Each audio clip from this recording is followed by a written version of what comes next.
Сәлем, танысып қояйық. Менің атым Іңкәр. 5-ші сыныпта оқимын. Бұл мен тұратын қала. Астана мен Алматы сияқты үлкен емес, бірақ бізде де әдемі жерлер көп. Мысалы, мынау Субұрқақ ерекше әсем. Жақында салтанатты ашылуы болды. Оған бүкіл қала тұрғындары жиналды. Мен мұндамын. Қазір қала басшысы сөз сөйлейді. Үлкендерде сондай дәстүр бар. Құрметті қала тұрғындары, қаламызда тағы да бір демалыс орны ашылғалы тұр.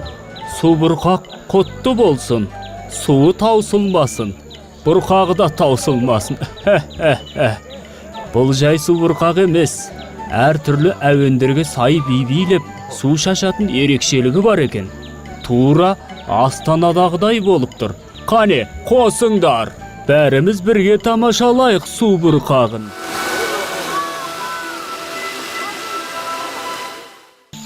Міне, осындай қызық оқиға болған.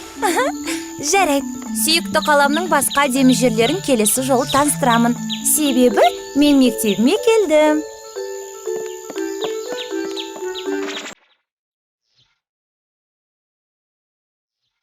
Мұғалім үй тапсырмасына мен өскенде кім болам деген тақырыпқа дайындалып келіңдер деген болатын.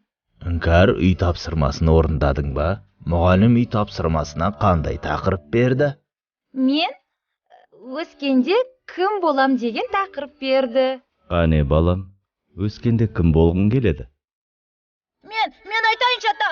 Мен айтам өскенде кім болатынды. Ал айта ғой Асқаржан.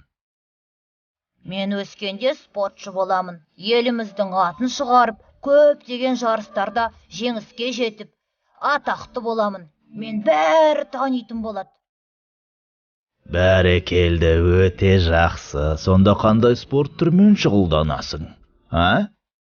Қандай болғанда ол жағын әлі ойлаған жоқпын. Мүмкін ауыр атлетика.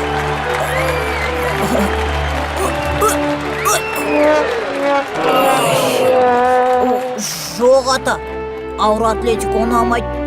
Одан да бокспен шұғылданамын.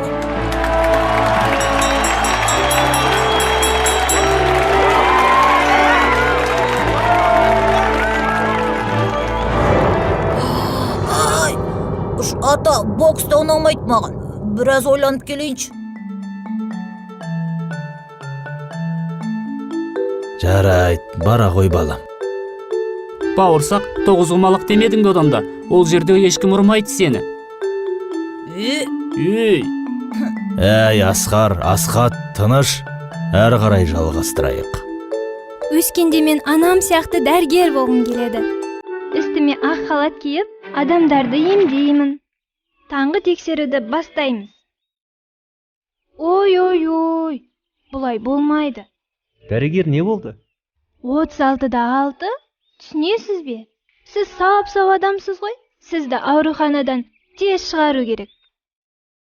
Мен өскенде тележүргізуші болам.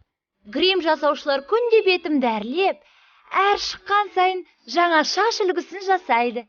Мен күнде әдемі болып жүрем. Жақсы екен жоспарың. Тележүргізушілер әртүрлі болады ғой. Жаңалық жүргізеді, бағдарламар жүргізеді дегендей. Сен қайсысын таңдайсың? Мен ауа райын жүргізем. Неге ауа райы?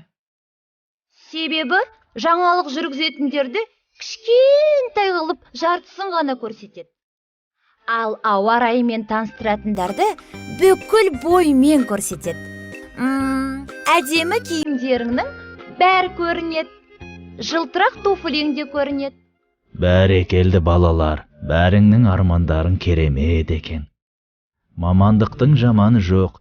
Ең бастысы балапандарым, оны жақсы атқара білу керек. Ата, Асқат айтпады ғой кім болғысы келетінін.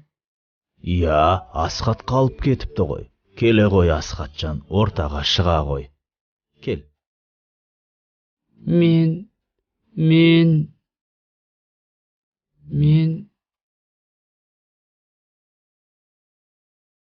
Асқат, айта ғой, сен өскенде кім болғың келеді? Айта ғой, барлық балалар айтып жатыр. Анам сияқты дәрігер боламын дейді Көркем. Асқар спортшы боламын деді. Сен кім болғың келеді? Мен... аңшы!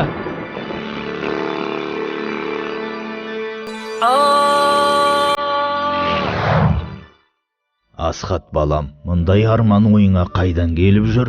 Бұрынғы заманда аңшылықты күн көру мақсатында жасаған, ол кезде қазіргідей дүкен, супермаркеттер болмаған. Сондықтан адамдары аңға шыққан. Ата, мен онда сосын айтайыншы кім болғым келетінін. Жарайды, Асқатжан, отыр.